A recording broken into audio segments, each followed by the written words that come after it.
कितना प्रॉफिट हुआ और कितना लॉस हुआ, ये सारी चीजों को साइड में रखते हैं। सबसे पहले इस वीडियो में आपको तीन ऐसी चीजें बताऊंगा जो आज ही से आपको अपने अंदर अप्लाई करना होगा अगर आप इंट्राडे ट्रेडर हो तो। Hello everyone, my name is Nayan क्याथोर और आज की इस वीडियो में ये जो हमारा ट्रेड था, सबसे पहले कितने लॉट से ट्रेड किया था हमने, 2 लॉट से ट्रेड किया था। कितना प्रॉफिट हुआ, एस्टिमेटेड 2600 के आसपास का हमारा ये आज का प्रॉफिट था। और कल का जो प्रॉफिट था वो था 8000 समथिंग, उसमें हमने 7 लॉट्स के साथ ट्रेड किया था।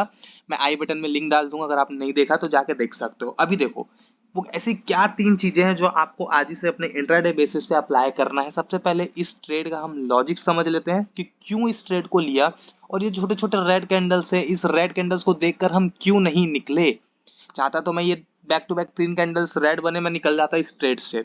ओके, तो चलो अभी इस एनालिसिस को हम स्टार्ट करते हैं। देखो सबसे पहला सिनेरियो क्या था ना, मार्केट जब खुला ओपन होते साथ तब हम पूरा नेगेटिव थे। क्यों नेगेटिव थे? क्योंकि ये पहला चॉपीनेस एरिया जो हमारी स्ट्रेटजी है ये वाली, मैं बहुत जल्दी ये शेयर करूंगा, उस पर ठीक नहीं बैठ रहा था। एंड दूसरा, एडीएक्स की वैल्यू उस टाइम पे बिलो 20 थी। अब ये बिलो 20 अबव 20 आपको बाद में धीरे धीरे समझ आ जाएगा जब स्ट्रेटजी में इसको पब्लिक कर दूंगा, ठीक है।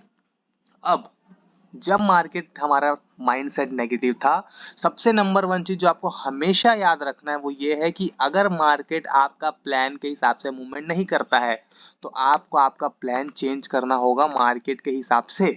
मान लो मैंने अभी यहाँ तक इस लेवल तक मेरा प्लान क्या था, शॉर्ट एंट्री बनानी है। लेकिन जब मुझे पता चल गया कि हाँ मार्केट मेरे अगेंस्ट है तो मैं मार्केट से लड़ाई करने नहीं बैठूंगा, मैं मार्केट के हिसाब से चलूंगा। एंड मार्केट जिस डायरेक्शन में मुझे ट्रेड देगा मैं उस डायरेक्शन में, मैं अपना माइंडसेट पूरा न्यूट्रल करके रखा था। रात से मैं नेगेटिव था, लेकिन जब मार्केट ने मुझे दिखाया कि नहीं अब मार्केट में वो प्लान सस्टेन नहीं कर सकता जो मैंने प्लान किया था, तो अब मैं अपना माइंडसेट मार्केट के हिसाब से चलाऊंगा। देन इस कैंडल पे देखो हमें ये यहाँ पे फाइनली हमारा जो स्ट्रेटजी था वो पूरा हर रूल्स प्रॉपर बैठा। एडीएक्स की वैल्यू अबाउट 20, पिविट्स क्लोजिंग, एक स्ट्रॉन्ग कैंडल से हमारा एंट्री बना। अब बहुत सारे बिगनर्स क्या करते हैं, एंट्री तो बन गया, ये बैक टू बैक जो 3 रेड कैंडल्स बने ना, इसको देख करके उनके पसीने छूट जाएंगे। सबसे दूसरा पॉइंट जो सबसे इंपॉर्टेंट है वो ये है कि कभी भी आप अगर किसी भी ट्रेड में इनिशिएट किए हो अपना पोजीशन, या किसी भी ट्रेड में आप बैठे हो, उस ट्रेड से निकलने के सिर्फ आपके पास 2 रास्ते हैं। सिर्फ 2 रास्ते हैं आपके पास उस ट्रेड से निकलने के लिए। सबसे पहला, या तो आपका टारगेट हिट हो जाए या तो आपका स्टॉप लॉस हिट हो जाए। That's it. बस इतना चीज आप समझ लो कि किसी भी ट्रेड में अगर आपने पोजीशन बनाई है तो या तो उस ट्रेड में आपका टारगेट आ जाए या तो उस ट्रेड में आपका स्टॉप लॉस आ जाए। बस इससे एक्स्ट्रा आपको कुछ नहीं ढूंढना है। क्यों? रिस्क मैनेजमेंट रेशियो, ये भी इंपॉर्टेंट मैटर करता है, आपका क्या आपने रिस्क डिसाइड किया।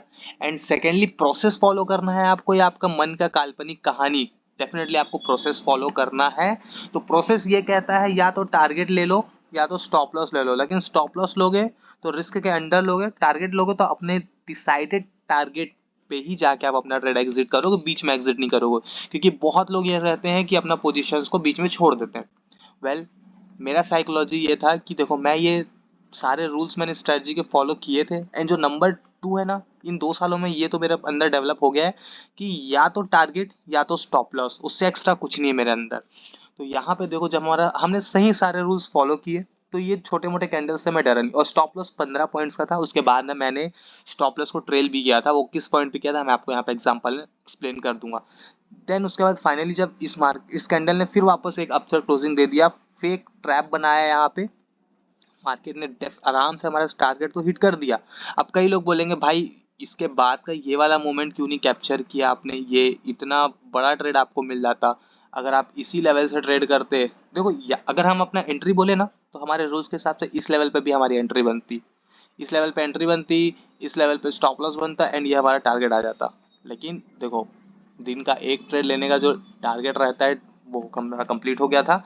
एंड इस ट्रेड पे तो मैंने मार्केट को छोड़ दिया था, मैं तो ऑब्जर्व ही नहीं कर रहा था, स्क्रीन मेरा ऑफ हो गया था। तो सबसे पहला ये चीज समझ लो, अगर बिगनर हो एक ट्रेड लो, खत्म करो ट्रेड को, बार बार दो दूसरा लोगे तो देखो ये ना, ये रैली जो होती है ना कभी कभी होती है, बहुत रेयरली केस में, बहुत रेयर केस में। आज आपको लग रहा होगा कि नहीं यार इतना अच्छा मैंने ट्रेड छोड़ दिया, बहुत रेयर केस में आपको ये सारी मिलेंगे, हमेशा आपको ऐसा कुछ नहीं मिलेगा।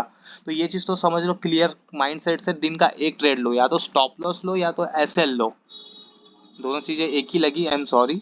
या तो टारगेट लो या तो स्टॉप लॉस लो, उसके बाद आपको कोई मतलब नहीं होना चाहिए। और अगर हमारी स्ट्रेटजी के हिसाब से देखें तो ये वाला भी हमारा पोजीशन एकदम सही रहता, 15 पॉइंट्स के आसपास का हमारा रिस्क के हिसाब से एसएल, एंड टारगेट इसमें तो 86 पॉइंट्स आ गया। लेकिन ये जो ये देख रहे हो यहाँ पे, ये बिहेवियर, ये छोटे छोटे छोटे छोटे कैंडल्स, मोस्ट ऑफ द लोग इसको देख के फ्रस्ट्रेट हो गए होंगे। फ्रस्ट्रेट, एक लेवल पे मैं भी फ्रस्ट्रेट हुआ था मेरे ट्रेड में, वो था ये वाला पॉइंट, जब मार्केट एकदम 5 पॉइंट्स के आसपास बचे थे मेरे टारगेट में और मार्केट इस लेवल पे एक छोटा सा एकदम जोन में घूमने लग गया था। लेकिन फिर भी मैंने ट्रेड को एग्जिट नहीं किया। क्यों एग्जिट नहीं किया? क्योंकि patience, P for patience. Market में आपको 2 पी हमेशा ध्यान रखना है, P for patience, P for practice. Practice most important, और पेशेंस आपको खुद से डेवलप करना पड़ेगा। लेकिन पेशेंस ऐसे डेवलप नहीं होगा, पेशेंस किसी की बातें सुन के या मेरी बातें सुन के डेवलप नहीं होगा आपके अंदर। पेशेंस आपके अंदर ऐसे डेवलप होगा कि आपने क्या किया, लाइव मार्केट में आकर आप ट्रेड कर रहे हो, देन आपका पेशेंस डेवलप होगा। और ये जो लंबी लंबी रैलियां है ना, इनको अवॉइड करो। थर्ड पॉइंट हमारा यही है कि लंबी लंबी रैलियां देखो कभी कभी आती है।